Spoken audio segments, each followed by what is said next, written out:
ఓం శ్రీ సాయిరామ్. సాయి బంధువులరా, ఆత్మస్వరూపులరా, ప్రేమస్వరూపులరా, సనాతన ధర్మ ప్రేమికులరా, రక్షకులరా, అందరికీ నమస్కారం.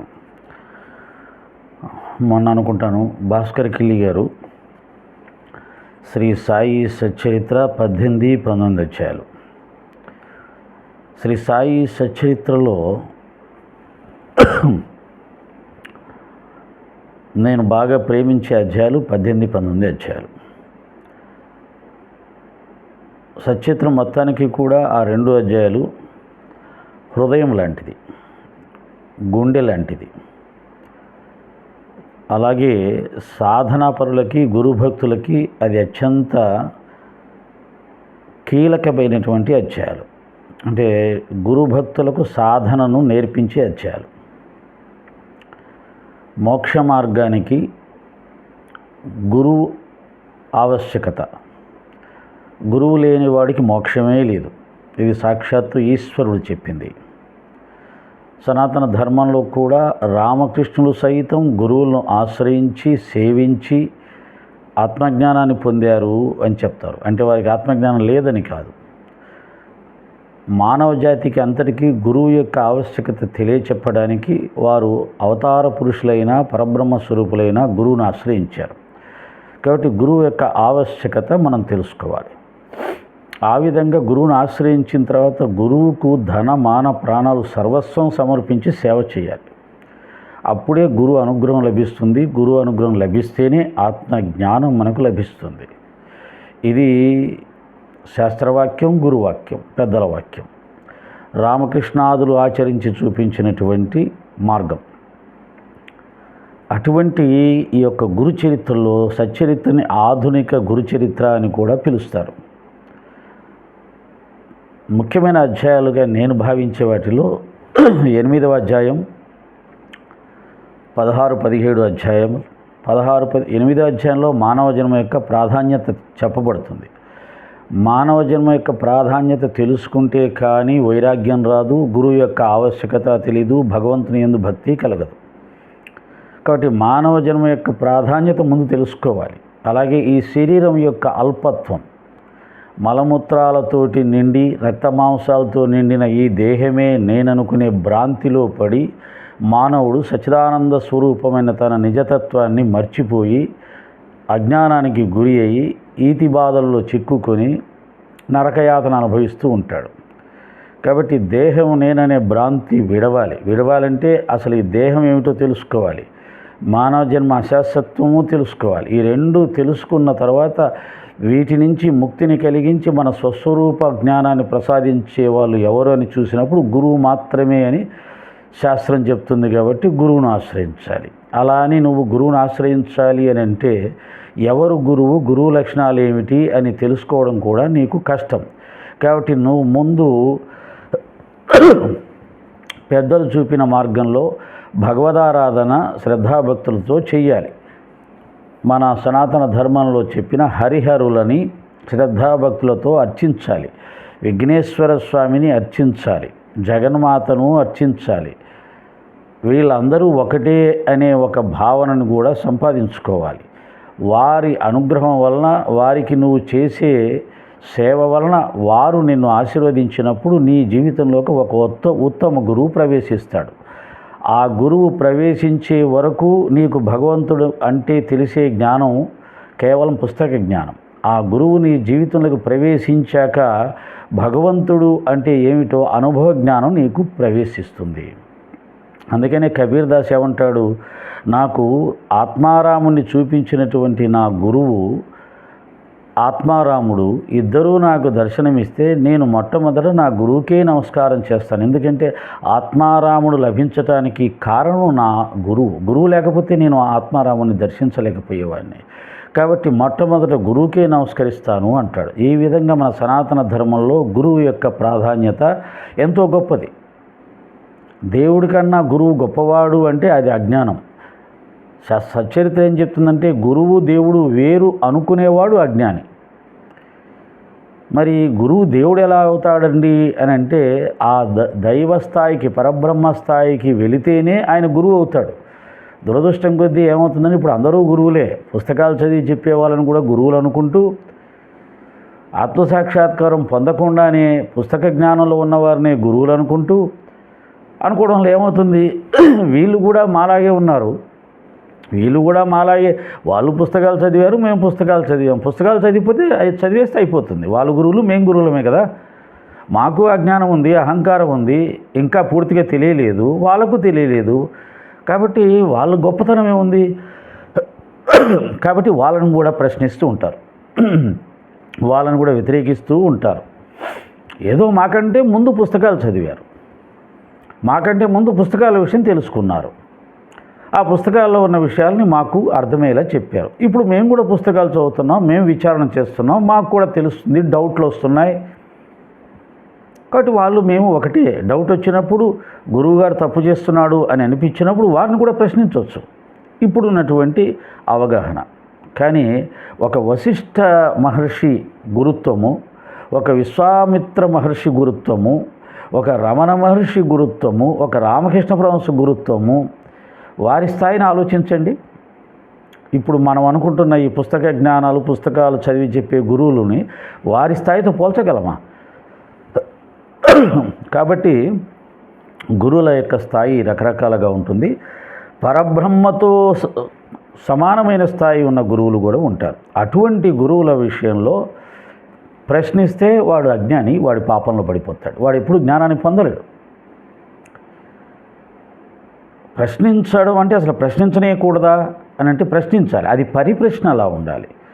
పరిప్రశ్న అలా ఉండాలి అంటే చేతులు కట్టుకొని శ్రద్ధాభక్తులతో గురువు యొక్క మనసు ఎరిగి ఆయన అభిమానాన్ని పొంది ఆయన సేవ చేసి ఆయన ప్రసన్నంగా ఉన్నప్పుడు మనం అడిగితే వారు సంతోషంగా చెబుతారు అని కూడా మనం అర్థం చేసుకున్నప్పుడు ప్రశ్న వేయాలి. అది చాలా లోతైనటువంటి వ్యవహారం. ఇప్పుడు అలా లేవు కదా. కాబట్టి భాస్కర్ కిల్లి గారు ఈ యొక్క 18-19 అధ్యాయాలు చదివి దాంట్లో వారు ఏం గ్రహించారంటే బాబా గారికి ఉపదేశం చేయడం రాదు. ఉపదేశం చేయడం రానివాడు ఏం గురువు అండి బాబు. అలాగే వారి గురువుగారు కూడా ఆయనకి ఏం ఉపదేశం చేయలేదంట. వారి గురువుగారికి ఉపదేశం చేయడం రానప్పుడు ఇక ఈయనేం తరిస్తాడు? మరి ఈయనని మీరు పట్టుకున్నారు, ఆయనకు ఉపదేశం రాదంటున్నాడు, ఆయనేమి ఉపదేశం చెప్తాడు, ఉపదేశిస్తాడు, ఉపదేశించకపోతే మీరే తరిస్తారు. కాబట్టి తేల్చిపడేశారు భాస్కర్ కిల్లి గారు. వాళ్ళ గురువుగారికి ఉపదేశం రాదు, బాబా గారికి ఉపదేశం రాదు. అటువంటి గురువుని పట్టుకొని మీరేం చేస్తారు? వేస్ట్. తేలిపోయింది. అలాగే ఆయన మా గురువుగారు గొప్ప ఔలియా అన్నాడు. చూసారు, ఔలియా అంటే ఎవరు? ముస్లిం. వాటర్ అంటే ఏమిటి? నీళ్ళు. పానీ అంటే ఏమిటి? నీళ్ళు. నీళ్ళను పానీ అన్నా కానీ మనం పానీ అనకూడదు. వాడికి నీళ్ళు అంటే అర్థం కాదు, మనకు దప్పికేస్తుంది, చచ్చిపోతాం. వాడికి అర్థమయ్యే భాషలో చెప్పాలి పానీ అని. కానీ పానీ అంటే అలాగా అది ముస్లిం భాష, మనం వాడకూడదు. చావనైనా చావాలి కానీ నీళ్లు కావాలని ఆ భాషలో అడగకూడదు. అలాగా. ఇంకోటి ఏంటంటే తెలుసుకోవాల్సింది, బాబా గారు ముస్లిం వేషంలో వచ్చారు, కొన్ని ముస్లిం సంప్రదాయాలు పాటించారు, ముఖ్యంగా అల్లా మాలిక్ అంటూ ఉన్నారు, ఫకీర్ వేషంలో ఉన్నారు, మాంసాహారం తిన్నారు. కాబట్టి ఇవన్నీ ఆయన కావాలని చేస్తున్నాయే. ఇప్పుడు పాకిస్తాన్కి మన దురంధర్ సినిమాలో వెళ్ళాడు అతను, అచ్చం ముస్లింలాగే బిహేవ్ చేస్తాడు కదా, పాకిస్తాన్ లాగే బిహేవ్ చేస్తాడు. వాళ్ళు ఎవరైనా వచ్చి అడిగితే ఖచ్చితంగా పాకిస్తానీ అని చెప్తాడు, ఆధారాలు చూపిస్తాడు. అలా చూపిస్తే ఆయన పాకిస్తాన్ అయిపోతాడా? ముస్లిం అయిపోతాడు? కాదు కదా. అలా ఆ రకంగా ఆయన కావాలని ముస్లిం వేషం వేసుకొని వచ్చాడు, అల్లా మాలిక్ అన్నాడు. మరి ఆయన గురువు ఔలియా అనకపోతే రామానంద సాగర్ అనో, లేకపోతే ఇంకెవరో ఆదిశంకరాచార్యులు గారనో, లేకపోతే ఇంకా వేరే మన సనాతన ధర్మానికి సంబంధించినటువంటి మహాత్ముల సన్యాసుల పేర్లు చెప్పడు కదా. అలా చెప్తే ముస్లిమ్స్ ఏమంటారు? వేషం వేసుకొచ్చాడు రా ఇతను అని చెప్పి వెంటనే మొదలు పెడతారు యుద్ధం. ఆయన వచ్చింది రెండు సంప్రదాయాలని ఆచరిస్తూ ఇద్దరికీ ఈయన మావాడే అని అనుకునేలా చేసి వారికి ఒక మంచి మార్గం చూపించి అందరూ కలిసిమెలిసి ఉండండి, రామ్ రహీం ఒక్కరే. మళ్ళీ రామ్ రహీం ఒకరు ఎట్లా అవుతారు అనుకుంటే అది అనుకోండి, పర్వాలేదు, అది మీ ఆలోచన విధానంలో భాగంగా అనుకోవచ్చు, స్వేచ్ఛ ఉంది. ఈశ్వరు అల్లా తేరో నామ్ అన్నాడు కదా మహాత్మా గాంధీ రాముణ్ణి, రఘుపతి రాఘవ రాజారాం అంటూ ఈశ్వరు అల్లా తేరే నామ్, నీ పేరేనయ్యా అంటే ఆడ దాని అర్థం ఏంటంటే అల్లా అంటూ సపరేట్గా లేడు, ఈశ్వరుడు అంటూ సపరేట్గా లేడు. ఈశ్వరుడు మళ్ళీ మన శంకరుడు కాదు, పరబ్రహ్మ. ఈశ్వరుడు అంటూ వేరేగా లేడు, అల్లా అంటూ వేరేగా లేడు. రామా నువ్వే, నిన్నే వాళ్ళు అల్లా అంటున్నారు, నిన్నే కొంతమంది ఈశ్వరుడు పరబ్రహ్మ అంటున్నారయ్యా అని రాముడికి సంబంధించి చెప్పింది. కాబట్టి బాబా చెప్పిన అల్లా అనేది పరబ్రహ్మకు సంబంధించింది. ముస్లిమ్స్ అల్లాకి రూపం లేదు అంటారు, ఆయనకి రూపం లేదు, జ్యోతి స్వరూపంగా భావిస్తారు. అల్లాని జ్యోతి స్వరూపంగా, ఆకారం లేదంటే దాని అర్థం ఏంటి, జ్యోతి స్వరూపంగా భావిస్తారు వాళ్ళు. కాబట్టి అల్లా అనగా పరబ్రహ్మ అని అర్థం. అందుకని సచేతలో చాలాసార్లు బాబా గారు అల్లా నామం చెప్పి వెంటనే శ్రీహరి నామం చెప్తాడు, నారాయణుడి గురించి చెప్తాడు. అల్లా అంటాడు, నారాయణ అంటాడు. అల్లా అనుగ్రహం లేకుండా మనం ఏం పొందలేం అని చెప్పి శ్రీహరి ప్రసన్నం అయినప్పుడే మనము ఈ మాయను దాటగలుగుతాం అంటాడు. దాని అర్థం ఏంటంటే ఉన్నవాడు ఒకటే, బ్రహ్మం ఒక్కటే, పరబ్రహ్మం ఒక్కటే, ఏకమేవ అద్వితీయం బ్రహ్మం, ఉన్నది బ్రహ్మం తప్ప రెండోది లేదు. ఆ బ్రహ్మాన్ని వాళ్ళు అల్లా అంటున్నారు, మనం పరబ్రహ్మ అంటున్నాము. సాకారమైతే రాముడు అంటాం, కృష్ణుడు అంటాం, మళ్ళీ చాలా ఉన్నాయి మనకు. కాబట్టి వాళ్ళు చెప్పే అల్లాకు రూపం లేదు, మన దాంట్లో కూడా రూపం లేని పరమాత్మ తత్వం ఒకటి ఉంది, అదే పరబ్రహ్మ. పరబ్రహ్మ జ్యోతి స్వరూపం అని మనం కూడా చెప్పుకుంటుంటాం. కాబట్టి ఉన్నది ఒక్కటే, ఆ ఒక్కదానినే రకరకాలుగా పిలుస్తున్నారని రామకృష్ణ పరమహంస గారు కూడా స్పష్టంగా చెప్పారు. మన వేదము చెప్పింది ఏకమేవ అద్వితీయం బ్రహ్మం. అన్నమయ్య చెప్పాడు బ్రహ్మం ఒకటే, పరబ్రహ్మం ఒకటే, రెండు లేవు. దాన్ని వాళ్ళు వేరేగా పిలుస్తున్నారు, మనం ఇలా పిలుస్తున్నామని చెప్పారు. ఇదంతా మహాత్ములు దర్శించిన మహాత్ములు, మనలాగా పుస్తకాలు పట్టుకొని కొట్లాడే మహాత్ములు కాదు. దర్శించిన మహాత్ములు పరమాత్మ ఒకడే అని చెప్పారు. అది నమ్మిన వాళ్ళు నమ్ముతారు, నమ్మని వాళ్ళు నమ్మరు. అంతేగాని నువ్వెలా నమ్ముతావు అని అనడానికి లేదు, నువ్వెందుకు నమ్మవు అనడానికి లేదు. అందుకని ఆధ్యాత్మికం యద్భావం తద్భవతి. కాబట్టి ఆ విధంగా ఆ ముసలావిడ బాబా దగ్గర ఉపవాసం ఉండి 3 రోజులు ఉపవాసం ఉండి, అంటే బాబా గారు ఉపదేశం ఇచ్చే వరకు నేను ఉపవాసంతో ఉంటాను, ఇంకా ఎవరిని ఆశ్రయించిన దండగా, ఇంకా ఎవరిని ఆశ్రయించినా దండగా, బాబా లాంటి గురువు ఉపదేశం ఇస్తే తీసుకుంటే అది జీవితానికి పరమార్థం అని ఆమె అంత గొప్ప నిర్ణయంతో వచ్చింది. అంటే ఇంకెవరూ లేరా హిందూ ధర్మంలో ఆమెకి అని కూడా అన్నాడు పాపం. ఏమో ఉండి ఉండవచ్చు, మనకు తెలియాలి కదా. కోటీశ్వర్లు దానకర్ణులు చాలామంది ఉంటారు భాస్కర్ కిలి గారు, దానం చేసేవాళ్ళు కోటీశ్వర్లు చాలామంది ఉంటారు. కానీ మనకు ఆకలేసినప్పుడు ఆ దానం చేసేవాళ్ళు ఎక్కడున్నారో మనకు తెలియనప్పుడు ఏం చేయాలి, ఎవరు అన్నం పెడితే అది తిని బతకాలి. అంతేగాని కోటీశ్వర్లు దానకర్ణులు చాలామంది ఉన్నారు, వాళ్ళు పెట్టే వరకు నేను ఎవరు పడితే వాళ్ళు ఇస్తే తీసుకోను అని అంటామా ఏంటి? సహాయం కావాల్సి వచ్చినప్పుడు మనకు ఎవరు సహాయం చేస్తే ఆ సహాయాన్ని తీసుకొని వాళ్ళు కృతజ్ఞతగా ఉండడం మానవ జీవితంలో సహజంగా జరిగేది అందరికీ. ఆ సహాయం చేసేవాడు మన హిందువే కావాలి, ముస్లిం సహాయం చేస్తే నేను సహాయాన్ని తీసుకోను, చచ్చిపోతాను అని అంటారా? ఎవరు అనలేరు కదా. ముస్లిం సహాయం చేస్తే మనము మన ప్రమాదం నుంచి కష్టం నుంచి బయటపడ్డాం అనుకో, అతనికి కృతజ్ఞతగా ఉంటాం, ప్రేమిస్తాం. మనకు ఎంతోమంది హిందువులు ఉన్నారు, ఎంతోమంది గొప్ప గొప్ప వాళ్ళు ఉన్నారు, వాళ్ళని వదిలిపెట్టి ఇతన్ని ఎలా నువ్వు స్నేహం చేస్తావు? అసలు వాళ్ళు ఇంతకంటే ఎంతో గొప్ప దాన ధర్మాలు చేసి ఉండొచ్చు. బట్ మనకు తెలియాలి కదా, మన జీవితంలోకి వాళ్ళు రావాలి కదా.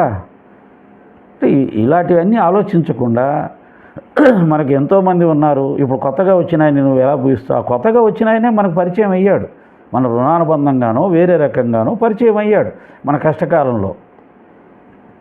ఆయన ద్వారా మనకు ఆ కష్టం తీరింది, మనకు కృతజ్ఞత ఉండాలి కదా. మన ధర్మంలో కృతజ్ఞత అనేది చాలా ముఖ్యం కదా. అలా ఇవన్నీ ఏర్పడుతూ ఉంటాయి. ఓకే, భాస్కర్ కిలి గారు ఏమన్నారంటే ఆ బాబా గారి గురువు గారికి ఉపదేశించడం రాదు, బాబా గారికి ఉపదేశించడం రాదు, అసలు ఉపదేశం ఇవ్వనప్పుడు మీరేం తరిస్తారు అని కొట్టిపడేశాడు పాపం. మధ్యలో బాబా గారి గురించి చాలా గొప్పగా వచ్చిన వాక్యాలు ఉంటే అవి మనకు అనవసరం. ఆయన గొప్పతనం గురించి మనకు అనవసరం.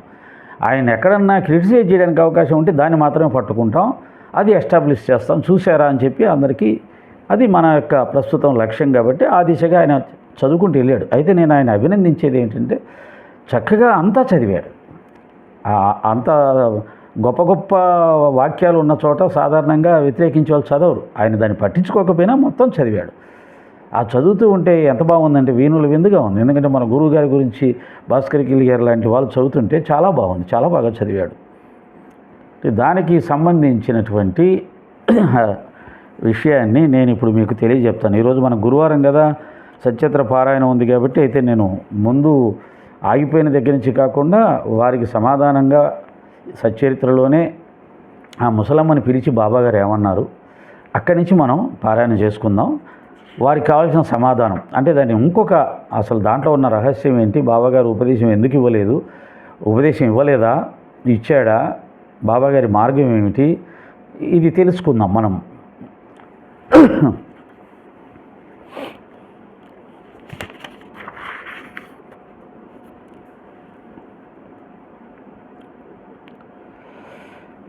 బాబా ఆజ్ఞానుసారం మాధవరావు నాకు చెప్పాలని ఆరంభించిన సుందరమైన కథను మరలా మనవి చేస్తాను. ఇది ఎక్కడ స్టార్ట్ అయింది? సాటి అయిన భక్తుడు కష్టాల నుంచి గట్టెక్కడానికి బాబా దగ్గరికి వచ్చి గురుచరిత్ర పారాయణం చేస్తాడు. బాబాగారు అతనికి ఇంకొక పారాయణం పూర్తి చేస్తే అతని జీవితం తరిస్తుంది అని చెప్తాడు. భగవంతుని అనుగ్రహం లభిస్తుంది, అతను తరిస్తాడు అని చెప్తాడు. అది విన్నటువంటి ఈ గ్రంథ రచయిత హేమడ పంత్ ఏమనుకుంటాడు, అదేమిటి, నేను 7 సంవత్సరాల నుంచి బాబాగారి సేవలో ఉన్నాను, నాకెప్పుడు ఇటువంటి ఆదేశం ఇవ్వలేదు, గురుచరిత్ర పారాయణం చేయవయ్యా తరిస్తావని లేదు. నిన్నగాక మొన్న 2 రోజుల క్రితం వచ్చినటువంటి సాటేకేమో గురుచరిత్ర పారాయణం చేయి, ఇంకొకసారి పారాయణం చేస్తే భగవద్ అనుగ్రహం లభిస్తుంది, తరిస్తాడు అంటున్నాడు. నా శ్రమంతా ఉట్టిదేనా? నేను కూడా గురుచరిత్ర దాదాపు 40 సంవత్సరాల నుంచి పారాయణం చేస్తున్నాను, నా శ్రమంతా ఉట్టిదేనా? బాబా అనుగ్రహం నాకు ఎందుకు లభించలేదు, నేనేం తప్పు చేశాను అని మనసులో అనుకుంటుంటే బాబాగారు అంతర్యామి కాబట్టి, ఏమీ చెప్పకుండానే తెలుసుకోగలిగిన అంతర్యామి కాబట్టి హేమడ పంతుని నువ్వు వెంటనే వెళ్ళి శ్యామ దగ్గరికి వెళ్ళి కాసేపు కూర్చొని మాట్లాడరా, అలాగే ఒక 15 రూపాయల దక్షిణ కూడా నేను చెప్పానని చెప్పి తీసుకొనిరా అని పంపిస్తాడు. వెళ్తాడు. ఆ వెళ్ళిన సందర్భంలో మీకు అందరికీ తెలుసు, అక్కడ ఏకనాథ భాగవతం అనే పుస్తకం ఉంటుంది. ప్రతిరోజు కూడా ఏకనాథ భాగవతాన్ని చదువుతూ ఉంటాడు. ఆ రోజు చదవకుండానే మసీదుకి వచ్చాడు బాబా దగ్గరికి. శ్యామ ఇంటికి వెళ్ళగానే ఆ కిటికీలో ఏకనాథ భాగవతం పుస్తకం కనిపిస్తుంది. అతనికి వెంటనే మనసులో తలుక్కుమని ఒక ఆలోచన వస్తుంది. ఏకనాథ భాగవతాన్ని నేను రోజు పారాయణం చేస్తాను, ఈరోజు పారాయణం చేయకుండా వచ్చాను, అందుకని బాబాగారు నన్ను ఇక్కడికి పంపించి నేను పారాయణ చేసేలా చేసినట్టున్నారు, ఇక్కడికి పంపడంలో బాబాగారి ఉద్దేశం అదే అని అనుకుంటాడు. కానీ తర్వాత అసలు విషయం తెలుస్తుంది. అది చదువుతాడు. చదివిన తర్వాత శ్యామ వచ్చినాక శ్యామతో మాట్లాడుతూ బాబాగారు పంపించారు, నీతో కాసేపు రమ్మన్నారు, ఏదైనా బాబాగారికి సంబంధించిన కథలు ఏమైనా ఉంటే చెప్పు, లీలలు ఏమైనా ఉంటే చెప్పు అంటే అప్పుడు శ్యామ అంటాడు, నాకేం తెలుసండి, మీరు నాకంటే బాగా చదువుకున్న వాళ్ళు, పట్టణవాసులు, పండితులు, మేధావులు, నాకేం తెలుసు, అక్షరజ్ఞానం లేదు, ఆయన నా దగ్గరికి ఎందుకు పంపించాడు, బాబాగారు ఇలాంటివన్నీ చేస్తూ ఉంటాడండి అని అంటూ నాకు ఒక కథ జ్ఞాపకం వస్తుంది అని ఈ ముసలమ్మ కథ చెప్తాడు. ఒక ముసలమ్మ బాబా దగ్గరికి వచ్చి బాబా దగ్గర ఉపదేశం తీసుకోవాలి, అంతవరకు నేను ఆహారం స్వీకరించను, చచ్చిపోయినైనా చచ్చిపోతాను కానీ బాబా ఉపదేశం లేకుండా వెళ్ళను, బాబా లాంటి గొప్ప గురువు దగ్గర ఉపదేశం పొందకపోతే జీవితం ఎందుకు అనుకొని వచ్చింది. అంటే బాబాగారి ఖ్యాతి ఎంత గొప్పగా ఉంటే ముస్లిం వేషంలో ఉన్న ఒక ఫకీరు దగ్గర ఉపదేశం పొందాలి. మన సనాతన ధర్మానికి సంబంధించిన ఎందరో సాధు సత్పురుషులు సన్యాసులు ఉన్నారు కదా, వారందరినీ వదిలిపెట్టి ఒక ఫకీర్ దగ్గరికి ఎందుకు వచ్చింది అంటే, ఇప్పుడు లక్షలాది మంది కోట్లాది మంది షిరిడీకి ఎందుకు వెళ్తున్నారో అలాగే ఆనాడు కూడా వాళ్ళు బాబా దగ్గరికే వచ్చేవాళ్ళు. ఎందుకంటే వాళ్ళందరి దగ్గర లేనిది ఏదో బాబా దగ్గర ఉంది. మా వాళ్ళు అంటుంటారు, మన వాళ్ళు, మనలో ఎంతోమంది ఉన్నారు కదా, శంకరాచార్యులు గారు ఉన్నారు, వ్యాస భగవానుడు ఉన్నారు, ఎంతమంది గొప్ప గురువులు వదిలిపెట్టి ఆ ముస్లింని ఫకీర్ ఎందుకు పట్టుకున్నారని. ఆ రోజు నుంచి పట్టుకుంటూనే ఉన్నారు, ఈ రోజు దాకా పట్టుకుంటూనే ఉన్నారు. ఆ పట్టుకున్న వారిలో ప్రధానమంత్రి దగ్గర నుంచి, ఆర్ఎస్ఎస్ చీఫ్ దగ్గర నుంచి, యోగి ఆదిత్యనాథ్ దగ్గర నుంచి, ఇంకా మన తత్వ ప్రచారకుల దగ్గర నుంచి, మొన్నటిదాకా ప్రసంగాలు చేసినటువంటి వాళ్ళ దగ్గర నుంచి అందరూ పట్టుకున్నారు. మధ్యలో కొంతమంది జ్ఞానం వచ్చి ఆయన ముస్లిం కదా, ఆయన మనకెందుకని వదిలేసే వాళ్ళు ఉన్నారు. అది వాళ్ళ ఇష్టం. వదిలేయడానికి పట్టుకోవడానికి పూర్తి స్వేచ్ఛ ఉంది కాబట్టి వాళ్ళ ఇష్టం, తప్పులేదు. కానీ వదిలేయకుండా పట్టుకున్న వాళ్ళు ఉన్నారు, వదిలేసే వాళ్ళు ఉన్నారు. దీంట్లో ఎవరిని ఎక్కువ అని తక్కువ లేదు, ఎవరిష్టం వాళ్ళు. ఎవరిని వదిలేసినా భగవంతుని అయితే వదిలేయట్లేదు కదా, కాబట్టి తప్పేం లేదని నా ఉద్దేశం. కాబట్టి ఆ రోజు నుంచి ఆ వ్యవస్థ ఉంది, అక్కడ ఏదో ఉంది. ఏమీ లేకపోతే వాళ్ళ కట్టుబాట్లు, వాళ్ళ కులాచారం, మతాచారం వదిలిపెట్టి మసీదులోకి వచ్చి ఫకీర్ వేషంలో ఉన్న బాబాగారి పాదాలు ఎందుకు పట్టుకుంటారు? ఎవరి దగ్గర లేని ఏదో ఒక శక్తి ఉంది, ఆ శక్తి ఆకర్షించింది. ఆ శక్తిని దైవశక్తి అంటారు. దానికి ముస్లిం శక్తి, హిందూ శక్తి అని ఉండదు. దైవశక్తి ఒకటే, అది కనపడదు. అది పరబ్రహ్మ శక్తి, విశ్వ చైతన్య శక్తి. దాన్ని హిందువులైనా, ముస్లింలైనా, క్రిస్టియన్స్ అయినా, రాక్షసులైనా ఎవరు ఆరాధించినా ఆ శక్తి వారిని ఆశ్రయిస్తుంది, వారి దగ్గరికి వస్తుంది. రాక్షసులు ఆరాధిస్తే రాలేదా ఏంటి? రాక్షసుడని తెలిసినా ఆ శక్తి వాళ్ళకు లొంగాల్సిందే, ఇష్టపడినప్పుడు శ్రద్ధతో ఆరాధిస్తే. కాబట్టి ఆయన దగ్గర ఆ శక్తి ఉంది. దాన్ని మీరు ముస్లిం శక్తి అంటారు, మేము సనాతన ధర్మానికి సంబంధించిన శక్తి అని మేము అంటాం. తప్పులేదు. అప్పుడు ఆ బాబా గారు ఆ తల్లితో జరిగిన సంభాషణ అవన్నీ కూడా రాయడం జరిగింది. వృద్ధురాలి నిగ్రహాన్ని చూచి బాబా ఆమె మనస్సును మార్చి ఆమెను అనుగ్రహించిన అభినవ కథ. బాబా ఆ స్త్రీని ప్రేమతో పిలిపించి, అమ్మా, నువ్వు ఎందుకు ఇలా సత్యాగ్రహాన్ని చేస్తున్నావు? మరణించాలని ఎందుకు అనుకుంటున్నావు? చక్కగా చదివాడు. భాస్కర్ గారు ఇలాగే చదివాడు, అమ్మా అని చక్కగా చదివాడు.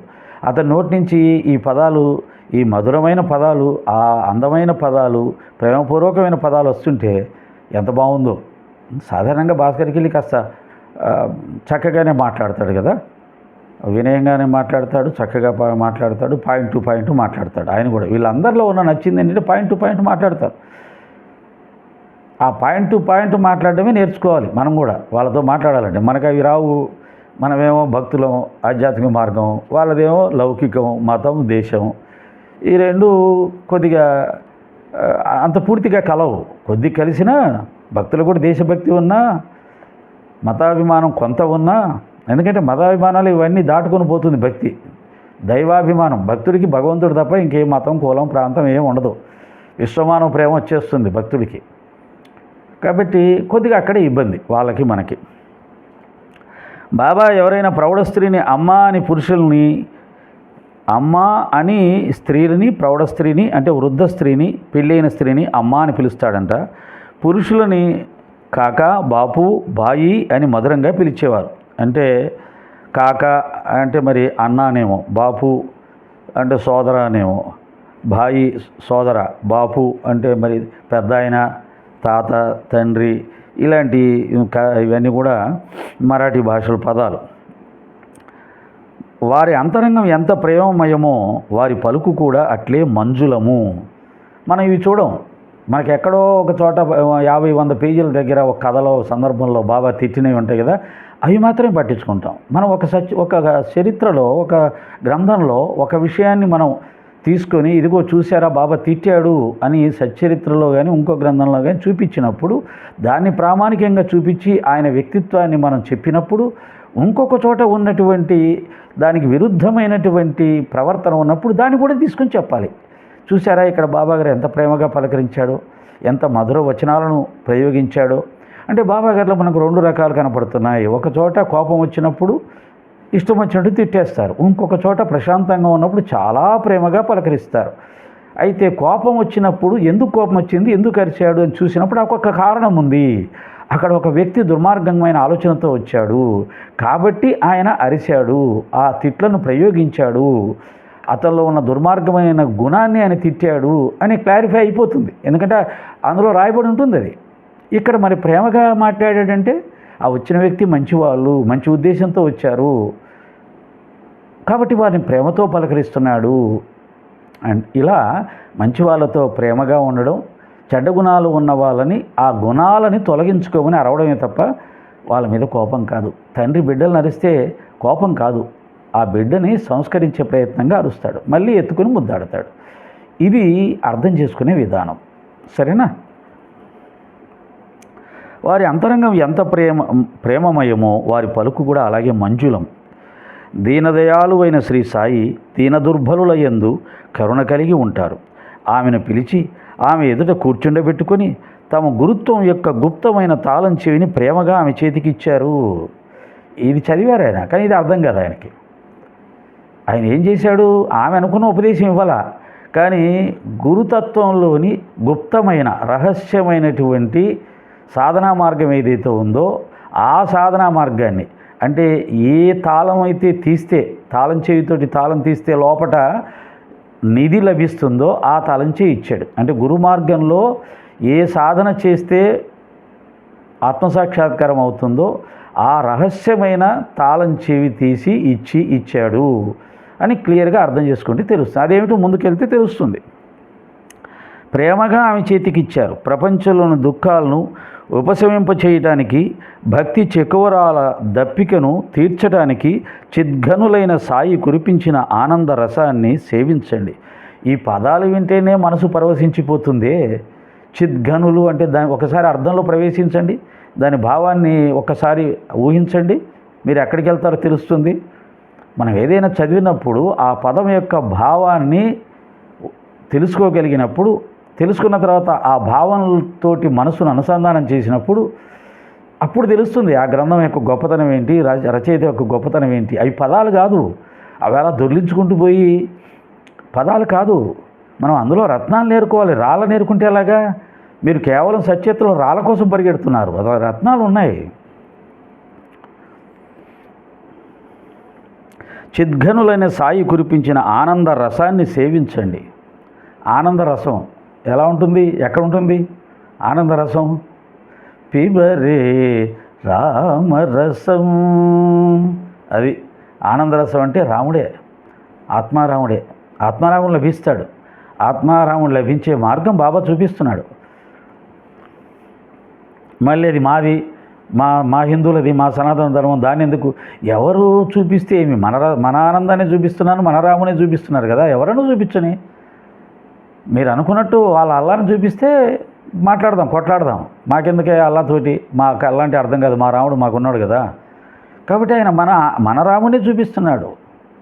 కాబట్టి ఇక్కడ ఇబ్బంది లేదు. ఎవరు చూపిస్తే, ఇంకా పరాయి మతానికి సంబంధించిన వాళ్ళు మన రాముని చూపిస్తే అది ఇంకా గొప్ప. మన రాముని వాళ్ళు చూపిస్తున్నారంటే మన రాముని వాళ్ళు కూడా అంగీకరించినట్టే. మన రాముని అందరూ అంగీకరించాలి కదా. అందరూ అంగీకరిస్తే కదా మన రాముడు గొప్పతనం. మనం మాత్రమే అంగీకరించి మిగతా వాళ్ళందరూ ద్వేషిస్తుంటే రాముడు గొప్పతనం ఏముంది? రాముడిని ద్వేషించే వాళ్ళు ప్రపంచంలో ఒక్కరు కూడా లేకుండా అందరూ రాముని ప్రేమించే స్థాయికి మనం రావణతత్వాన్ని తీసుకెళ్ళాలి. కాబట్టి బాబాగారు ఆనంద రసాన్ని, అంటే పరబ్రహ్మ యొక్క స్థితిని సేవించమని చెప్తున్నాడు. అమ్మా నిజం చెప్పు, ఇలా ఎందుకు నీ ప్రాణానికి ముప్పు తెచ్చుకున్నావు?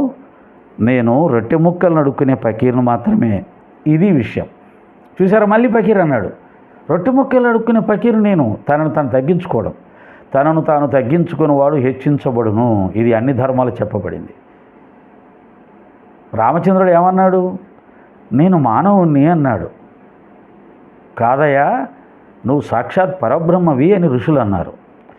నేను మానవుణ్ణి అని రామచంద్రుడు అన్నంత మాత్రాన రామచంద్రుడు చూసారా, ఆయన నేను మానవుని అన్నాడు. పరాయి మత వాళ్ళు ఏమంటారు? ఇదిగో ఆయన నేను మానవుణ్ణి అన్నాడు. కాబట్టి ఆయన మానవుడే అంటారు, ఎందుకంటే వాళ్ళకి రావడం అంటే ఇష్టం ఉండదు.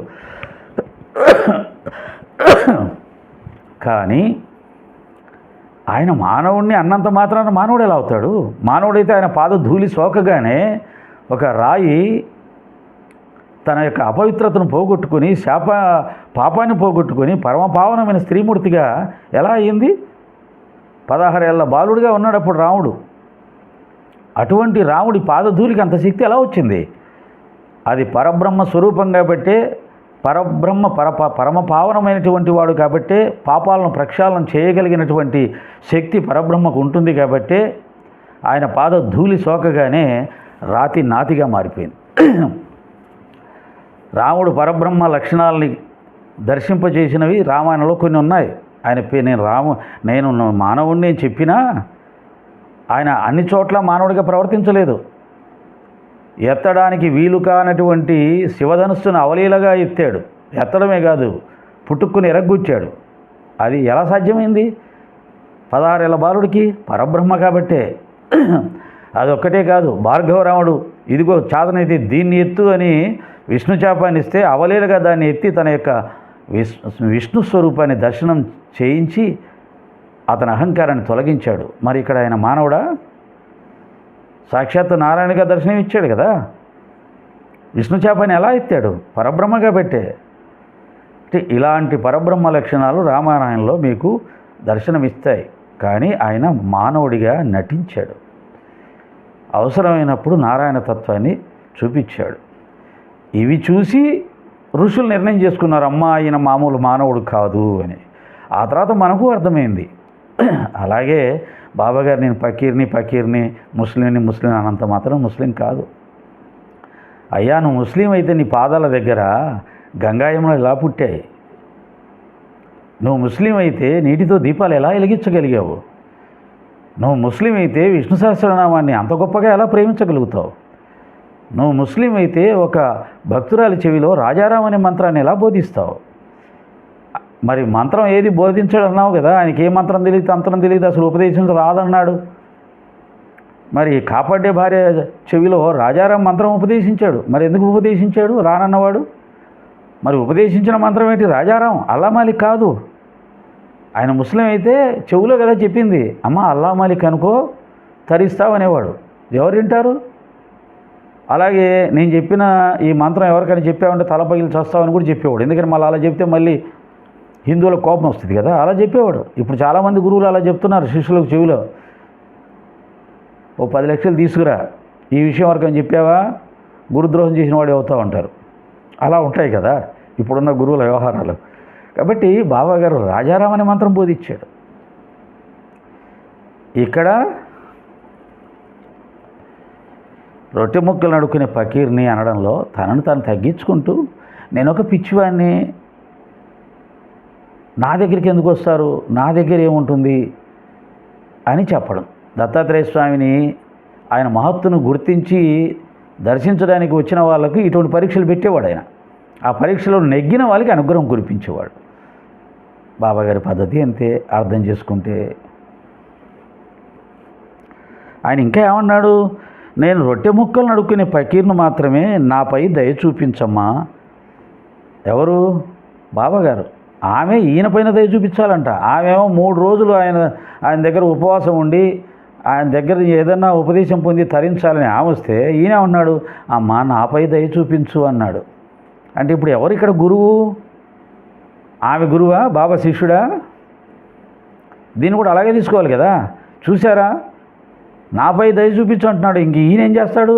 ఆమెను అడుక్కుంటున్నాడు ఈయన. ఇలాంటి మాటలు బాబా చాలా అంటాడు. మీ అశుద్ధంలో నేను ఒక పురుగుని నాయన. భాస్కర్ కిల్లి గారు, లలిత కుమార్ గారు, భరతవర్ష గారు, కరుణాకర్ సుగిన గారు, వీళ్ళందరికీ వర్తిస్తున్నాయి. ఆయన ఏమంటున్నాడు? మీ పాదాలు దర్శించడంతో నా జన్మ ధన్యమైంది, నేను మీ సేవకుణ్ణి, మీ అశుద్ధంలో ఒక పురుగుని అన్నాడు తన దగ్గరకు వచ్చిన భక్తులతో. మీకు కూడా వర్తిస్తుంది అది వినయం, తనను తాను తగ్గించుకోవడం. తనను తాను తగ్గించుకోవడంలోనే ఆధ్యాత్మికత అంతా ఉంది. అహము తొలిగితే ఆనందమురా, అన్నిట మిన్న అనురాగమురా. తుకారం, అహం తొలిగితే ఆనందం, అన్నిట మిన్న అనురాగం, అందరినీ ప్రేమించటం. ద్వేషం, క్రోధం, ఈర్ష్య ఇవన్నీ వదిలేస్తే మిగిలిందే ఆత్మ, పరబ్రహ్మ, శుద్ధ చైతన్యం. అక్కడ ఉంటుంది ఆనందం. ఆ ఆనందం కోసమే ఋషులు తలకిందులుగా తపస్సు చేశారు. హిమాలయాలకు వెళ్ళి తపస్సు చేస్తుంటారు. దేనికోసం? మనం అనుభవిస్తున్న సుఖాలని వదిలేసి హిమాలయాలకు వెళ్ళింది అటువంటి అనంతమైన అనిర్వచనీయమైనటువంటి ఆనందాన్ని పొందటానికి. ఇక్కడ ఉంటే కుదరదు, ఇలా అందరు డిస్టర్బ్ చేస్తుంటారు, సతాయిస్తుంటారు అని అక్కడికి వెళ్ళి ఏకాంతంలో ఆ దివ్యానందాన్ని పొందే ప్రయత్నం చేస్తారు. ఆ ఆనందం అహం ఉన్నంత వరకు దొరకదు, అహం తొలగితే దొరుకుతుంది. అందుకనే బాబాగారిలో అహంకారం లేదు. అలా ఉంటే ఇలా అంటాడా, నా పై దయ చూపించమ్మా అంటాడా?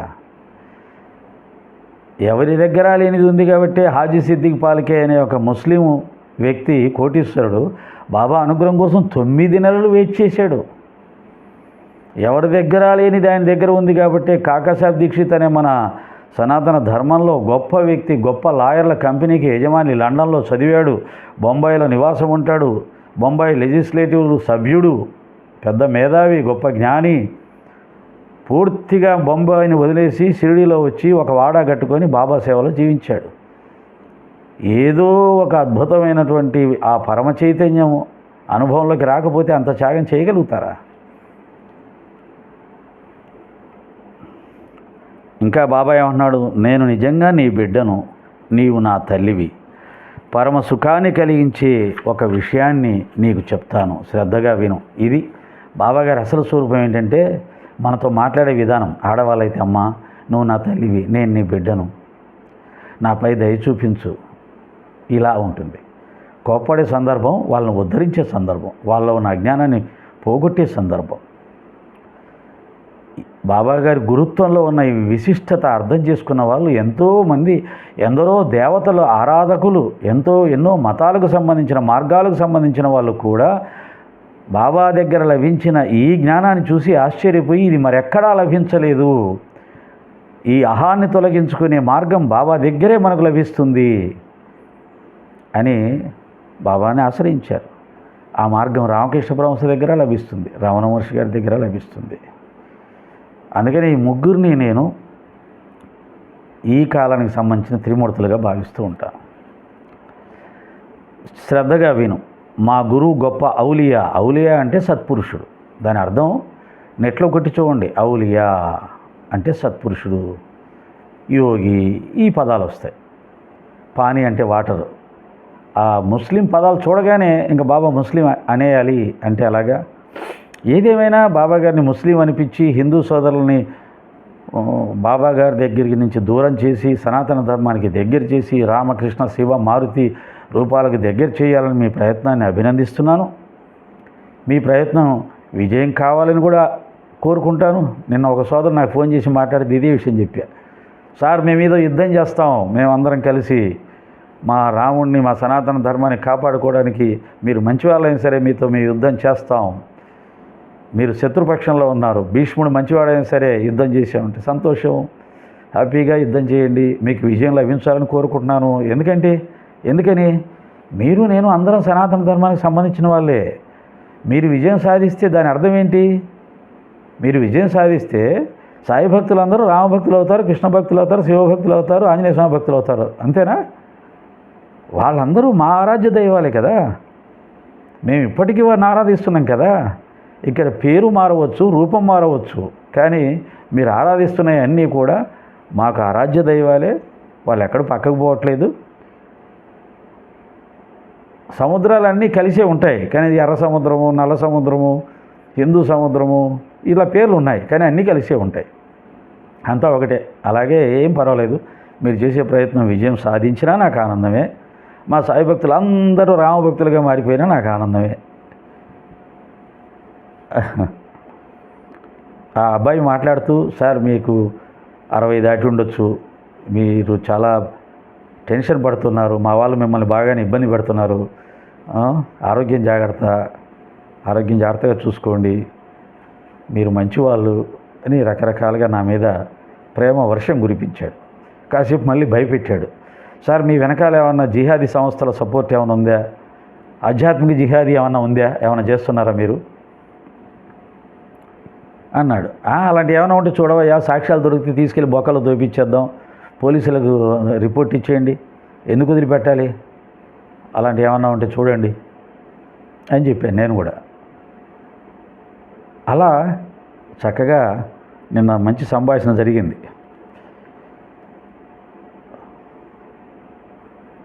మా గురువు గొప్ప ఔలియా, దయామయుడు. నేను వారి సేవ చేసి చేసి అలసిపోయాను.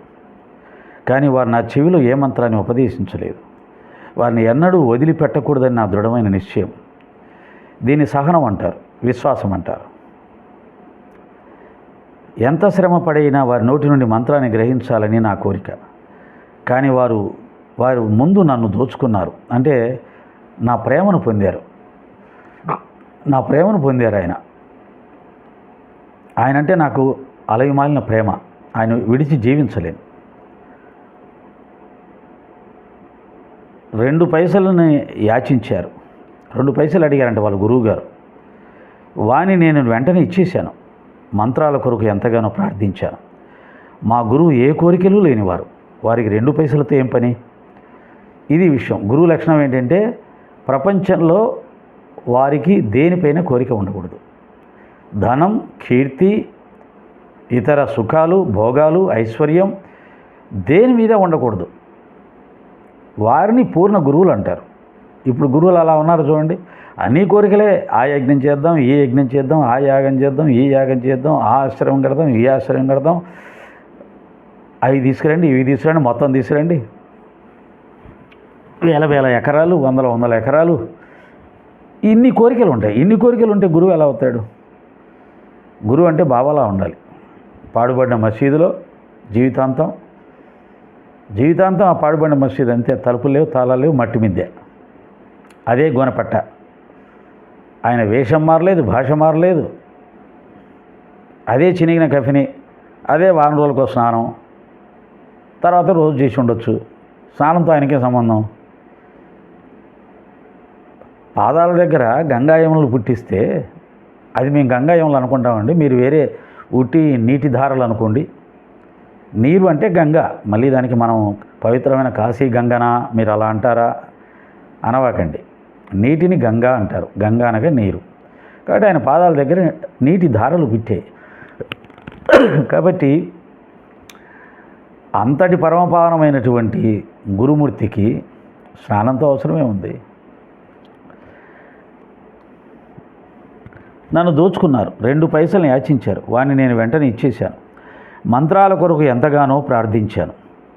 మా గురువు ఏ కోరిక లేనివారు. వారికి 2 పైసలతో ఏం పని? శిష్యులను డబ్బు అడిగేవారిని నిష్కాములని ఎలా అనగలం? అనగలం? మరి బాబా అడిగారు కదండి, దక్షిణ తీసుకున్నారు కదా, సమాధానం చెప్పాలి. ఆయన దక్షిణ తీసుకున్నారు.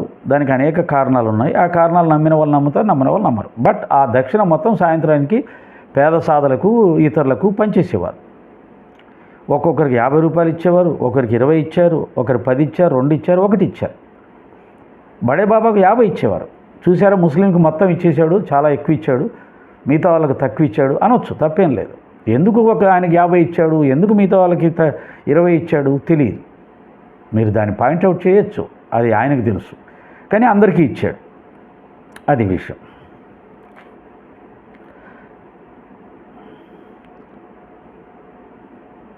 శిష్యులను డబ్బు అడిగేవారిని నిష్కాములని ఎలా అనగలం అని సందేహించకండి. వారికి వ్యవహారికమైన పైసలపై కోరిక లేదు. వారికి పైసల ఆలోచనే లేదు. వారికి కాంచనంతో ఏం పని? డబ్బులతో, బంగారంతో గురువుకి ఏం పని? గురువు బంగారాన్ని, డబ్బును ఎప్పుడు ప్రోగు చేయడు. వాటిని తాకను కూడా తాకడు. అనంతమైన ఆత్మజ్ఞానంతో ఉండేవారు, అఖండమైనటువంటి బ్రహ్మానందం ఉండేవారు, విశ్వమంతా వ్యాపించిన చైతన్యంతో అనుసంధానమై ఉండేవారు. అష్టసిద్ధులు వారి పాదాలను ఆశ్రయించి ఉంటే, వారిని ఆశ్రయించిన కటిక పేదవాడిని కూడా కంటి చూపుతో కోటీశ్వరం చేయగల సామర్థ్యం ఉన్నప్పుడు శిష్యుల దగ్గర నుంచి డబ్బు వసూలు ఎలా చేస్తారు? ఇప్పుడు చేస్తున్న వాళ్ళందరూ చేస్తున్నారు కదా. మరి గురువులు లేని వాళ్ళు శిష్యుల దగ్గర లక్షల కోట్లు సంపాదించి ఆశ్రమాలు డెవలప్ చేసుకుంటూ ఉన్న వాళ్ళు ఉన్నారు కదా. బాబాగారి పేరు చెప్పి, బాబాగారి మార్గంలో బాబాగారి పేరు చెప్పి, బాబాగారి భక్తుల నెత్తిన చేయిబెట్టి, వారి మనసులను దోచుకొని, వారి దగ్గర ఉన్న ఆస్తిపాస్తులు దోచుకొని, 100 ఎకరాలు ఆశ్రమాలు ఏర్పాటు చేసుకొని, మెడ నిండా బంగారు కడ్డీలు వేసుకొని, ఉండ్రాలు వేసుకొని, వారు గురువా లేకపోతే బరువా, గురువా లేకపోతే దుర్యోధనుడా, గురువా రావణ బ్రహ్మణ అని తెలియని స్థితిలో చాలామంది ఈ ఆధ్యాత్మిక మార్గంలో భక్తుల దగ్గర ధనాన్ని కానుకల పేరుతో, దక్షిణ పేరుతో స్వీకరించి వారు సొంతంగా అనుభవిస్తున్న వాళ్ళు ఉన్నారు. బాబా దగ్గర చూస్తే అటువంటిది ఏమైనా ఉందా? ఒక పావు తులం, 1 గ్రాము తులం బంగారం ఎప్పుడన్నా వేసుకున్నది కనిపిస్తుందా? ఆయన మంచి కాషాయమో వైట్ డ్రెస్సో మంచి బట్టలు వేసుకొని కనిపించిన ఫోటో ఒకటైనా ఉందా? ఒక సింహాసనం మీద కూర్చున్నది ఉందా? ఆయన సింహాసనం రాయే కదా, ఆ బండరాయే కదా. అది నిజమైన గురువు యొక్క లక్షణాలు. ఆ లక్షణాలు చూసి అందరూ ఫిదా అయిపోయారు. గురువు అంటే ఇది కదా, వైరాగ్యం అంటే ఇది కదా, పరబ్రహ్మ లక్షణము తత్వం అంటే ఇది కదా అని సాధన పట్లకు అర్థమవుతుంది. ఇప్పుడు బాబా గురించి వ్యతిరేకంగా చెప్పే మహానుభావులు కూడా ఒకప్పుడు అర్థమైంది కాబట్టి ఆయన సిద్ధపురుషుడు, అవధూత, ఆచార్యులు. ఆయన చూసి మనం నేర్చుకోవాలి. అలా నేర్చుకోకుండా ఆయనకు ప్రసాదం పెట్టాం, నైవేద్యం పెట్టాం, ఆయన అనుగ్రహం లభించింది, అనుభూతి లభించింది అంటే అలాగా ఆయన చెప్పినవి నేర్చుకోవాలి, ఆయన చేసింది ఆచరించాలి అని స్వయంగా చెప్పారు. వారు అడిగినవి 2 శ్రద్ధ మరియు సహనం. ఇవే 2 పైసలు. శ్రద్ధయా లభతే జ్ఞానం, భగవద్గీత చెప్పింది కదా, అదే బాబా చెప్పాడు. అదే ఉపదేశం అంటూ ఇవ్వకుండానే చాలా గొప్ప ఉపదేశం ఇచ్చాడు. శ్రద్ధయా లభతే జ్ఞానం. ఎవరికి లభిస్తుంది జ్ఞానం? శ్రద్ధ. కాబట్టి అమ్మ, శ్రద్ధ, సహనం, విశ్వాసం, ఈ రెండింటిని ఏర్పాటు చేసుకో ఆధ్యాత్మిక మార్గంలో. నువ్వు ఏ మార్గంలో ఉన్నా, ఏ గురువుని ఆశ్రయించినా, ఏ దైవాన్ని ఆశ్రయించినా, ఇక్కడ దైవం ముఖ్యం కాదు, గురువు ముఖ్యం కాదు, మతం ముఖ్యం కాదు, మార్గం ముఖ్యం కాదు. ఏ మార్గంలోకి వెళ్ళినా, ఏ దైవాన్ని ఆశ్రయించినా, ఏ గురువుని ఆశ్రయించినా శ్రద్ధ, విశ్వాసం అని 2 ఉన్నాయా, నీకు అద్భుతమైన ఫలితం వస్తుంది. దాన్ని తపస్సు అంటారు. పూర్వకాలం తపస్సు చేసేవాళ్ళు ఏ రూపాన్ని ఆశ్రయించారు, ఏ అభిషేకాలు చేశారు, ఏ వ్రతాలు చేశారు, ఏ యజ్ఞాలు చేశారు? కళ్ళు మూసుకొని అనన్యమైన తపస్సు చేశారు. ఆ తపస్సు ఇది కూడా శ్రద్ధ. ఎంతవరకు చేశారు? ఫలితం వచ్చే వరకు చేశారు. ఫలితం వస్తుందని నమ్మి చేశారు. అదే విశ్వాసం. ఆ విశ్వాసంతో ఎంతవరకు చేశారు? వచ్చే వరకు చేశారు. ఆ వచ్చే ప్రయత్నంలో ప్రాణాలు పోయినా, పుట్టలు పెరిగినా, శరీరం పూర్తిగా నశించిపోయినా, కృషించిపోయినా, ఆత్మజ్యోతి ఒక్కటే అనంతంగా విశ్వమంతా ప్రకాశిస్తూ ఉన్నా చేస్తూనే ఉన్నారు. అది సహనం. కాబట్టి శ్రద్ధ, సహనం లేదా శ్రద్ధ, విశ్వాసం, ఈ రెండిటిని మనం సాధించగలిగితే మార్గంతో సంబంధం లేదు, గురు రూప నామ ధ్యానాలతో సంబంధం, నామరూపాలతో సంబంధం లేదు, దైవ నామరూపాలతో సంబంధం లేదు. అందుకనే బాబా అంటాడు, ఒక రాయినైనా గురువుగా భావించు అంటాడు. అయితే ఎప్పుడైతే నువ్వు రాయిని గురువుగా భావిస్తావో దానిని నీవు పరబ్రహ్మ స్వరూపంగా భావించి శ్రద్ధాభక్తులతో ఆరాధన చేస్తే, దాన్ని ధ్యానం చేస్తే, దాన్ని ప్రేమిస్తే, దాని మీదే మనసు పెట్టి లగ్నం చేస్తే అదే నువ్వుగా మారిపోతావు. దాని నుంచే నీకు విశ్వ చైతన్య శక్తి అనుగ్రహిస్తుంది. విశ్వ చైతన్య శక్తి అణువణువునా నిండి ఉంది. నువ్వు ఏ రూపంలో ధ్యానం చేసినా నీ యొక్క భక్తికి, శ్రద్ధకు అది లొంగుతుంది. కాబట్టి రాయినైనా గురువుగా చేసుకో అంటాడు. కారణం ఏంటి? అక్కడ నీ శ్రద్ధ, సహనం ఉండాలి. ఆ శ్రద్ధ, సహనం ఉంటే రాయిలో కూడా పరబ్రహ్మం ఉంది. ఇప్పుడు మన లింగం ఉంది, రాయి రూపం ఏంటి? రాయే. కానీ దాన్ని మనమేమనుకుంటున్నాం? శివుడు అనుకుంటున్నాం. కాబట్టి మన భావన ద్వారా ఆ రాయి రూపంలో ఉన్నది కూడా శివస్వరూపంగా మారి మనల్ని అనుగ్రహిస్తుంది. అందుకని మన ఋషులు చాలా గొప్పవాళ్ళు, తెలియగలవాళ్ళు. కాబట్టి ఆ రాయి కూడా శివుడు అని చెప్పినప్పుడు మనం ఆ నిరాకారమైన పరబ్రహ్మని, రాయి ఆకారం ఉంది కానీ దానికి కాళ్ళు, చేతులు, ముక్కు లేదు. అది ఒక రకమైన ఆకారం కలిగి ఉంది. ఇంకో రకంగా చెప్పాలంటే నిరాకారం. అండ్ ఆకారం అంటే ఏంటి? మనలాగా ఆకారం ఉంటే ఆకారం, అది మనల్ని చెలింపజేస్తుంది. ఆకారం అది మాట్లాడుతుంది, చూస్తుంది, నడుస్తుంది, రకరకాలుగా ఉంటుంది కాబట్టి మనం చెలింపజేస్తుంది. మరి రాయి కదలదు, చూడదు, ఏ భావాన్ని వ్యక్తం చేయదు, అలా ఉంటుంది. కాబట్టి అక్కడ మనసు నిశ్చలమయ్యే అవకాశం ఉంటుంది. మనసు నిశ్చలం కావడానికి, ఏకాగ్రత కుదరడానికి శివలింగారాధన చాలా గొప్పగా ఉపయోగపడుతుంది. కాబట్టి చాలామంది తపస్సంపన్నులు శివారాధన, శివలింగారాధన చేస్తుంటారు. దాని ద్వారా వారు నిరాకారానికి చేరుకుంటారు. అది ఇక్కడ బాబాగారు శ్రద్ధాసహనం అనే చెప్పకనే శ్రద్ధాసహనం లేదా శ్రద్ధా విశ్వాసం అనే మహామంత్రాన్ని ఉపదేశించాడు. ఇది అర్థం చేసుకోవాలంటే కూడా కొద్దిగా జ్ఞానం ఉండాలి, పూర్వజనం సంస్కారం ఉండాలి, కొంత దైవానుగ్రహం ఉండాలి. శ్రద్ధ, సహనం ఇవే 2 పైసలు, వేరే ఏవి కావు. నేను వాడిని అప్పుడే ఇచ్చేశాను, ఆయన అడగగానే ఇచ్చేశాడంట. దానితో గురుమాత ప్రసన్నులయ్యారు. అమ్మ, ధైర్యమే సహనం. సహనం ఎవరికి ఉంటుంది? ధైర్యం ఉన్న వాళ్ళకు ఉంటుంది. నువ్వు సహనంతో ఉన్నావంటే నువ్వే నిజమైన ధైర్యస్తుడివి. సహనం లేదంటే నీకు ధైర్యం లేదు. మనం అనుకుంటాం గట్టిగా మాట్లాడితే, కొట్లాడడానికి వెళ్తే తంతే ధైర్యం అనుకుంటాం. కాదు, కొట్టకుండా తన్నకుండా ఏమి జరిగినా చెలించకుండా ధర్మరాజులా సహనంగా ఉంటే అసలైన ధైర్యస్తుడు వాళ్ళు. మహాత్మా గాంధీలా శాంతంగా సహనంగా ఉంటే కొట్టినా తిట్టినా తన్నినా రైల్లోంచి లాగి విసిరివేసినా లాఠీ చార్జ్ చేసినా జైల్లో కూర్చోపెట్టినా చెలించకుండా ప్రసన్న వదనంతో భగవద్గీత చదువుకుంటూ ఉన్నాడే మహానుభావుడు. అతను ధైర్యస్తుడు. అందుకనే ఆయన ద్వారా స్వాతంత్రం వచ్చింది. ఆ స్వాతంత్ర పోరాటంలో చాలామంది మహానుభావులు పోరాడారు. వాళ్ళందరి ద్వారా పోరాటం ఉధృతమైంది. బ్రిటిష్ వాడు భయపడ్డాడు, ఇచ్చాడు. బట్ వాళ్ళందరికీ నాయకుడిగా సమాజం భావించింది, బ్రిటిష్ వాడు భావించింది మహాత్మా గాంధీ. ఆయన ప్రదర్శించిన శాంతం, సహనం, క్షమ, ఇవి వాడు ఏం చేయలేకపోయాడు. వాటిని మీరు ఒక వ్యక్తిని కొడుతున్నారనుకోండి, వాడు అలాగే కదలకుండా కూర్చుంటే మీరేం చేయలేరు, వదిలేసి వెళ్ళిపోతారు. తిరగబడితే చంపేసి వెళ్ళిపోతారు.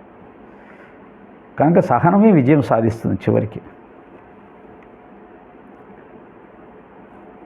అమ్మ ధైర్యమే సహనం. దీన్ని ఎప్పుడు దూరం చేసుకోకూడదు. ఎప్పుడైనా సరే ఏ కఠిన సమస్య ఎదురైనా ఇదే తీరానికి చేరుస్తుంది. నీ జీవితంలో ఎన్ని కష్టాలు వచ్చినా సహనాన్ని కోల్పోవద్దు.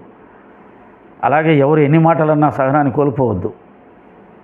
సహనంగా ఉండు. చెప్పాలనుకునే ప్రసన్నంగా చెప్పు, ప్రశాంతంగా చెప్పు, శాంతంగా చెప్పు. వాళ్ళకే అర్థమవుతుంది, నీ మనసు ప్రశాంతంగా ఉంటుంది. నేను ఈ విధంగా ప్రశాంతంగా చెబుతున్నాను కాబట్టి ఇన్ని వీడియోలు చేయగలుగుతున్నా, ప్రశాంతంగా ఉన్నా. మీరు అనుకుంటున్నారు నేను ఏదో టెన్షన్ పడిపోతున్నాను, గందరగోళం అయిపోతున్నాను, ఏమైపోతాడో అని చెప్పి. ఏమీ అవను. నా ప్రశాంతత ఏమీ చెక్కు చెదరట్లేదు. వాళ్ళని నేను ప్రేమించడం మొదలుపెట్టినప్పటి నుంచి నేను ఇంకా చాలా ప్రశాంతంగా ఉన్నా. వాళ్ళని నేను ప్రేమించడంలోనే నా ఆధ్యాత్మిక సాధన ఉంది. బాబాగారిని ద్వేషించేవారిని, నన్ను ద్వేషించేవారిని, నాపై బాబాగారిని కోపాన్ని ప్రదర్శించేవారిని ప్రేమించడంలోనే ఆధ్యాత్మిక సాధన ఉంది.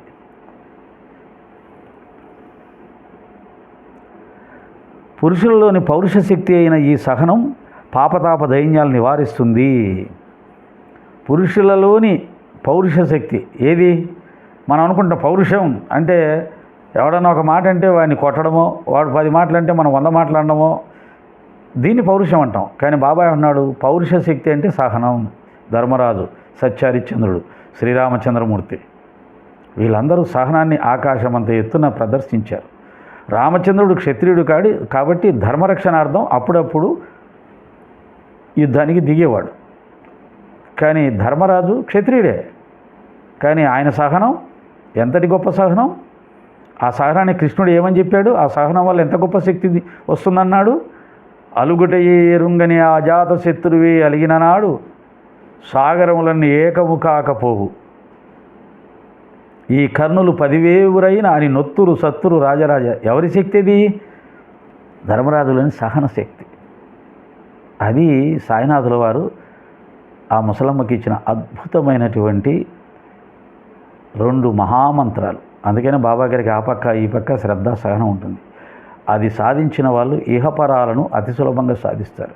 అది సాధించిన వాళ్ళని ప్రపంచం ఏం చేయలేదు. ఒక్క సహనాన్ని ధర్మరాజులా సాధించగలిగితే ఎంత గొప్ప శక్తి వస్తుందో ఇప్పుడు కృష్ణుడు చెప్పాడు కదా, అంత గొప్ప శక్తి వస్తుంది. సతీ సుమతి, సతీ సావిత్రి, సీత మహాసాధ్వి స్త్రీలలో మహాపతివ్రతలు ఆ సహనాన్ని ప్రదర్శించారు, సాధించారు.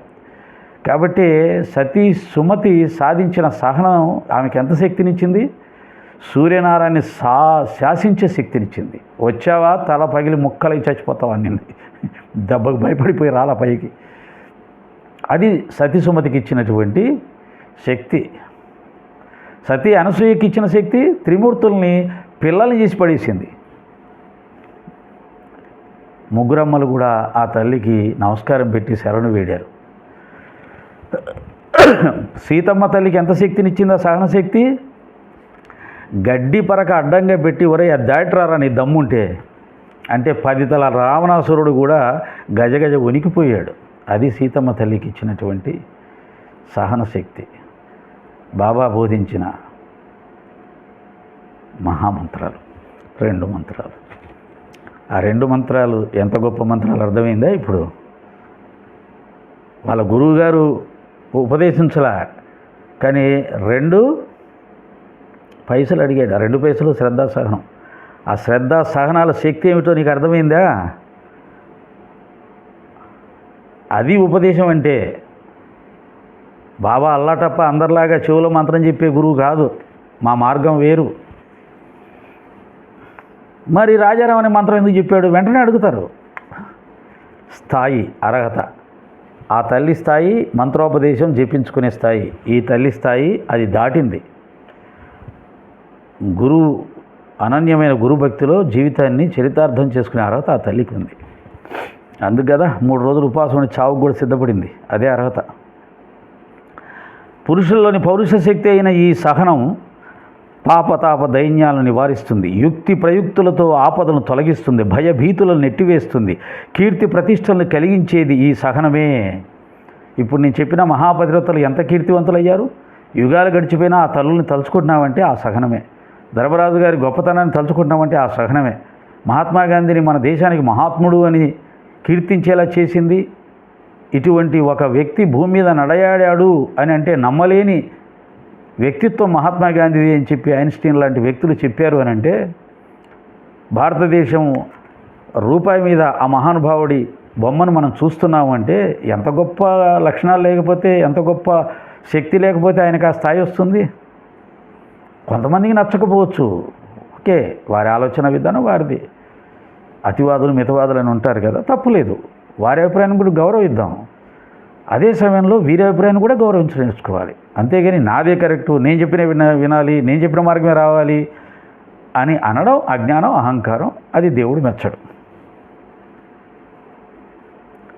ఇది కష్టాలను తరిమి వేస్తుంది. ఇది ఎవరికీ అంతుపట్టనిది, ఎవరికీ అర్థం కాదు. ఒకడు కొడుతుంటే పడాలా, ఒకడు తిడుతుంటే పడాలా? అదేమిటండి? అదేం సహనం అండి? అది పిరికితనము, చాతకంతనము అంటారు. అర్థం కాని వాళ్ళకు, అర్థమైన వాళ్ళకి తెలుస్తుంది. ఆచరించి చూస్తే తెలుస్తుంది దాని ఫలితం ఎలా ఉంటుందో. ఆలోచనలకు అందనిది ఆచరిస్తే చూస్తేనే, కొన్ని అనుభవంలోకి వస్తేనే తెలుస్తాయి. మనం ఆలోచిస్తే, చదివితే తెలియదు. సహనం సద్గుణాలకు గని కష్టాలను తరిమివేస్తుంది. ఇది ఎవరికీ అంతుపట్టంది, ఆలోచనలకు అందనిది, సద్గుణాలకు గని, సద్విచారాలకు రాని. మంచి విచారాలు, మంచి ఆలోచనలు రావాలంటే సహనం ఉండాలి. మనసు ప్రశాంతంగా ఉంటే ఆలోచనలు బాగా వస్తాయి. మన లలిత కుమారు, భరతవర్ష వీళ్ళు దాన్ని బాగా పాటిస్తుంటారు. అవతల వాళ్ళు చక్కగా మాట్లాడేటప్పుడు చాలా ప్రశాంతంగా నెమ్మదిగా ఉంటూ పాయింట్లు పట్టుకోవడానికి చాలా కూల్గా ఉంటారు. చాలా కూల్గా ఉండి వాళ్ళ పాయింట్లు పట్టుకుంటారు. కరుణాకర్ కొద్దిగా తొందరపడతాడు, అయినా కానీ కరుణాకర్ కూడా మంచి వివేకం ఉంది, జ్ఞానం ఉంది. కాబట్టి ఆయన నేర్చుకున్న జ్ఞానంతో టక మాట్లాడి కూడా కొట్టేసుకుంటూ వెళ్ళిపోతాడు.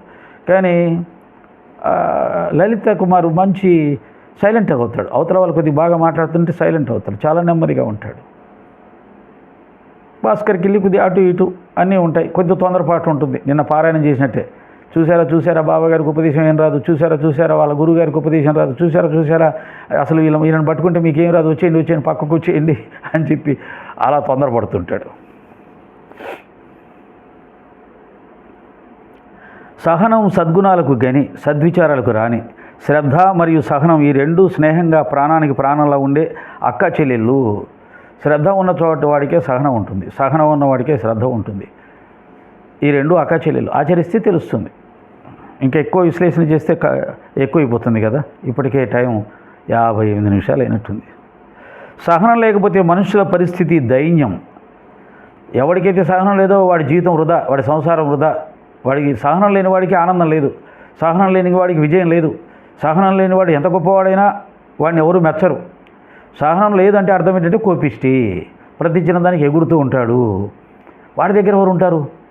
మంజునాథ్ సినిమాలో నాకు మిమ్మల్ని అందరినీ చూస్తుంటే మంజునాథ్ సినిమాలో ఎవరు మంజునాథ్ జ్ఞాపకం వస్తాడు. ఇలాగే శివుణ్ణి తిడుతుంటాడు, దూషిస్తుంటాడు, దేవుడు లేడంటాడు కదా నాస్తికుడు. మీరు కూడా అంతే, బాబా గారి విషయంలో దూషిస్తుంటారు, ఎగతాళి చేస్తుంటారు, రకరకాలు చేస్తుంటారు. మొన్న ఎవరికో ఈ విషయం చెప్తే, భలే చెప్పారు సార్, మీరు శత్రువులను కూడా మంచి వ్యక్తితో పోల్చారే అని చెప్పేసి అన్నారు. అంతే కదా. ఇంకా ఆయనన్న దేవుని నమ్మలా, మీరు రాముని నమ్ముతున్నారు, కృష్ణుని నమ్ముతున్నారు, శివుని నమ్ముతున్నారు, సనాతన ధర్మాన్ని ప్రేమిస్తున్నారు. కాబట్టి ఆయనకంటే ఇంకా మీరు కొద్దిగా బెటరే. కాబట్టి ఆ విధంగా భగభగమండి నువ్వు మహావృక్షం లాంటి వాడివే, చాలామందికి ఆశ్రయం ఇస్తున్నావు, కాపాడుతున్నావు, కానీ నువ్వు భగభగ మండే వృక్షానివి. అటువంటి వృక్షం చెట్టు మీదకి ఏ పక్షులన్నా వచ్చి వాళ్తాయా? ఎవరన్నా ఉంటారా? కింద ఉండరు, చుట్టుపక్కల ఎక్కడ ఉండరు. కాబట్టి మంచితనం ఒకటే ఉంటే కుదరదు, సహనం ఉండాలి, శాంతం ఉండాలి అని చెప్తున్నారు బాబాగారు. గొప్ప పండితుడైన, గుణవంతుడైన సహనం లేని జీవితం వ్యర్థం. గురువు మహాసమర్థులైన కేవలం శిష్యుల ప్రజ్ఞానాన్ని, గురుచరణాల్లో ప్రబల నిష్టను, దృఢమైన శ్రద్ధను, ధైర్యాన్ని, సహనాన్ని ఆపేక్షిస్తారు. గురువు మహాసమర్థులైన కేవలం శిష్యుల ప్రజ్ఞానాన్ని, గురుచరణాల్లో ప్రబల నిష్టను, దృఢమైన శ్రద్ధను, ధైర్యాన్ని, సహనాన్ని, ఇవి ఉండాలి. ఈ లక్షణాలు ఉండాలి. ఇవి పరీక్ష పెట్టాడు మన జగద్గురువులంతా. ఈ పరీక్షలు పెట్టారు శిష్యులకి. ఆదిశంకరాచార్యులు పద్మపాదుడిని, నాయన, అప్పటికి ఇంకా పద్మపాదుడు కాదు, ఆయన పేరు వేరే, నాయన తొందరగా రా అనగానే గురువుగారి నోట్లోంచి మాట రాగానే పరిగెత్తుకొని వచ్చాడు. కానీ ఆయన కాలు తీసి పెట్టగానే అక్కడ నది ఉంది, మునిగిపోతాను అనే ఆలోచన లేకుండా, ప్రాణభయం లేకుండా, సంకోచించకుండా, చుట్టూ తిరిగి వస్తానులే అని చెప్పకుండా దూకేశాడంతే. ఆయన ఎక్కడ కాలు పెడితే అక్కడ పద్మాలు విరిసే అంటారు. అది శంకరాచార్యుల యొక్క గురుత్వం, అది ఆ శంకరాచార్యుల గొప్పతనం. నిన్న ఆయన మాట్లాడుతూ, శంకరాచార్యులు ఉన్నారండి, ఆయన పరబ్రహ్మ అనగలమా అంటే ఆయన పరబ్రహ్మే. పరబ్రహ్మ నీకు కనపడుతుందా? నీకు కనపడేది శంకరాచార్యులు. ఆయన లోపల ఉన్నటువంటి ఆ ఆత్మ చైతన్య శక్తి పరబ్రహ్మ. దానికి ఆ పరబ్రహ్మ లక్షణాలు ఉన్నాయి కాబట్టే ఆయనకు అంత గొప్ప శక్తి వచ్చింది. తన శిష్యుడు రాగానే, ఆ నీళ్ళలో కాలు పెట్టగానే ఆ శిష్యుని కాపాడుతున్న శక్తి ఏంటి? శంకరాచార్యుల గారి శక్తే. శంకరాచార్యులు అంతటా వ్యాపించిన పరబ్రహ్మ స్వరూపమే. కానీ ఆయన నోటితో ఆ విషయం చెప్పాలా, నువ్వు కనుక్కోవాలా. నీ గురువు యొక్క గొప్పతనాన్ని, శక్తిని నువ్వు కనుక్కోవాలా. నువ్వు కనుక్కోపోతే నీ దురదృష్టం. పద్మపాదుడు కనుక్కున్నాడు కాబట్టి ధైర్యంగా ముందు అడిగేశాడు. నా గురువు మీదే భారం అంతా ఆయన చూసుకుంటాడు, ఏం పర్వాలేదు, నా గురువు శక్తి నాకు తెలుసు. నా గురువు నాకు శక్తి తెలిసినప్పుడు ఈ నది ఏం చేస్తుంది? నదినంతా కమండలంలో నింపినవాడు, నదిని ప్రార్థించి తన తల్లి దగ్గరికి తీసుకొచ్చినవాడు చిన్న వయసులోనే. ఆయన పరబ్రహ్మ కాబట్టి ఎవరవుతారు? ఊరికనే గురుర్ బ్రహ్మ, గురుర్ విష్ణు, గురుదేవ మహేశ్వర, గురు సాక్షాత్ పరబ్రహ్మ అని ఊరికే తమాషగా చెప్పాల సనాతన ధర్మం. పరిపూర్ణమైన గురువులు పరిపూర్ణమైన పరబ్రహ్మ స్వరూపులే. మీరు పుస్తకాలు చదివి చెప్పే వాళ్ళతో పోల్చుకోవాకండి. పుస్తకాలు చదివి చెప్పే వాళ్ళతోటి శంకరాచార్యుల వారిని పోల్చుకోవాకండి. భజగోవిందం అంటే కూడా ఆయనకు భజించింది గోవిందుణ్ణి అంటే మన తిరుమల వెంకటేశ్వర స్వామిని కాదని చెప్తారు. గోవిందాచార్యులు వారి యొక్క గురువు గారు ఉన్నారు కదా, గోవింద పద్మపాదుల వారు, గోవిందపాదులు అంటారేమో. శంకరాచార్య గురువు గారి పేరు గోవిందపాదులు. వారిని భజించాడు శిష్యుడు గురునామే భజిస్తాడు. మనకు అర్థమవుతుంది గోవిందుడు అనగానే కృష్ణ పరమాత్మనే.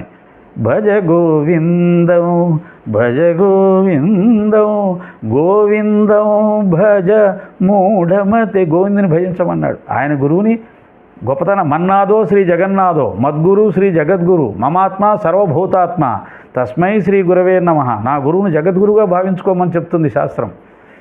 శివపరమాత్మ ఆయన అందుకనే తన గురువుని జగద్గురువుగా భావించి నా గురువుని భజించండి రా అని చెప్పాడు అని చెప్తారు. ఒక అర్థం ఇది కూడా చెప్తారు.